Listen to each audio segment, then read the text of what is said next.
I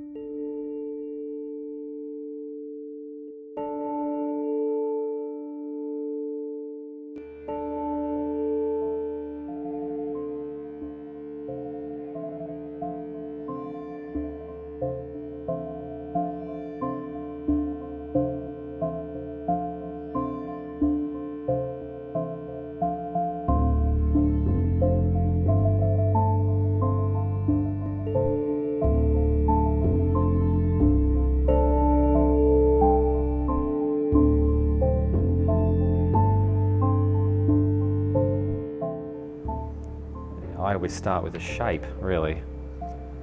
Without a good form or a good structure, it's sort of, you're always going to get a bit lost, and then I usually come up with a concept, and sometimes I'm shoehorning a concept into a shape and it doesn't always work, but if the shape is good and the concept is good, it's rare, but it's very special.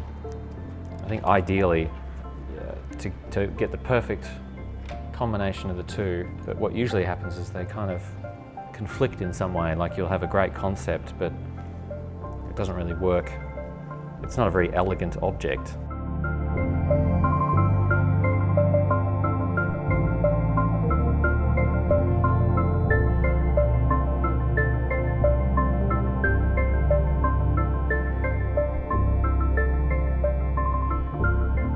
The market is the way of resolving any of the problems that will occur later on in the process. So without a marquette, you can really get yourself into major trouble if you just launch into a large work, which has happened to me in the past. When you're roughing up the marquette, it's like a sketch. It's like, it could be the greatest work, or it could be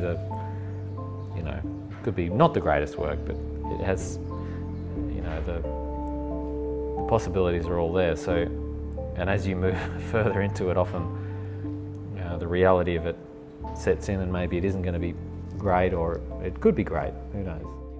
So I've sculpted entire sculptures and then just pushed them into the bin. I think probably the worst one, I spent about 2.5 months, nearly 3 months on a piece. That's it, try it. That's it, lower.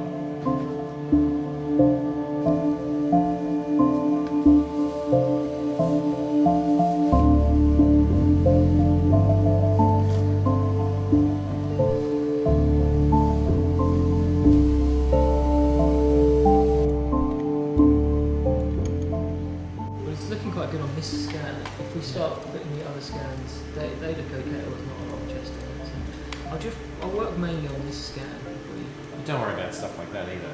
I'll just blank it. Even if it was just flat, it wouldn't make any difference to me. I've got multiple names.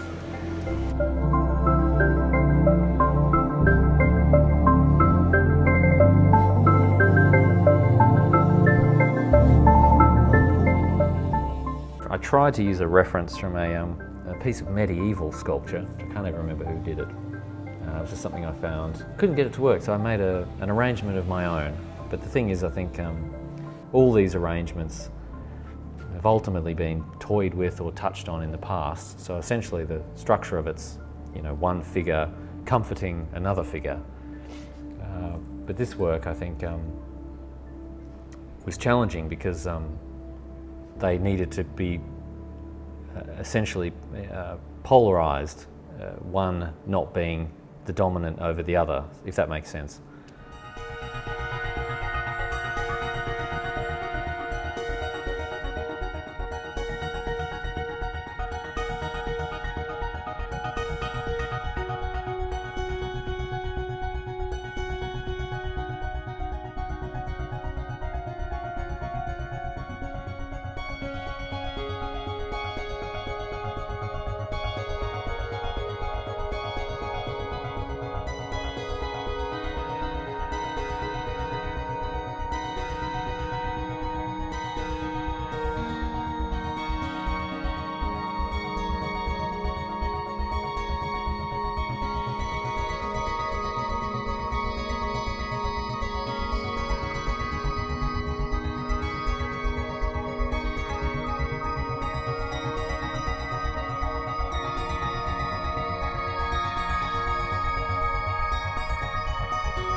This work actually is one of the most complicated works I've ever made, and I think I probably wouldn't have attempted this, 15 years ago, because I probably would have been second guessing myself a lot. But yeah, this feels like actually a little bit of a turning point in a way, this piece.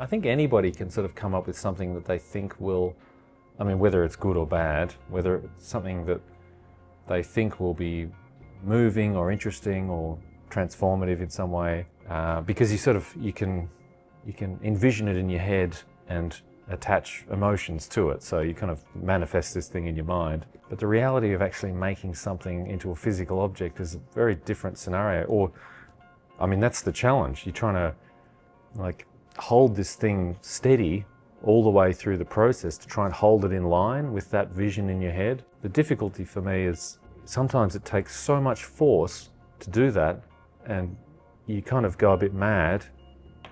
You wind up at war with the piece, because you're fighting it, and it doesn't, sometimes it works and sometimes it doesn't. But if you can keep clear throughout the process, then you have something very special, but sometimes you do lose it.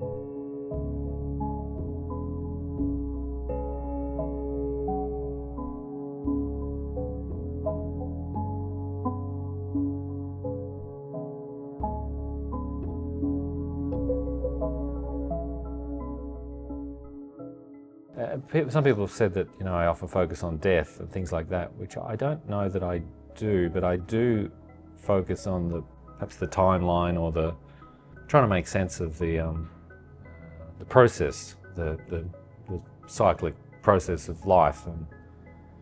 And I think, unfortunately, I'm not a religious person. I often wish I was, but I don't have that. So I tend to try and find some meaning or something, some sort of pattern that occurs to give me some comfort, I guess. At any point in life, there can be difficulty or upheaval. And so you can have someone who's very old, who's full of life and strength, and then you can have a young person who's really suffering and struggling. And it's sort of like, it's no longer clear. My grandmother is 92, and I think she's a tremendous source of strength and stability. And to sort of break it down, it's like two figures at entirely different stages of life. There's no clarity as to which figure is comforting who, or which figure is the figure of strength.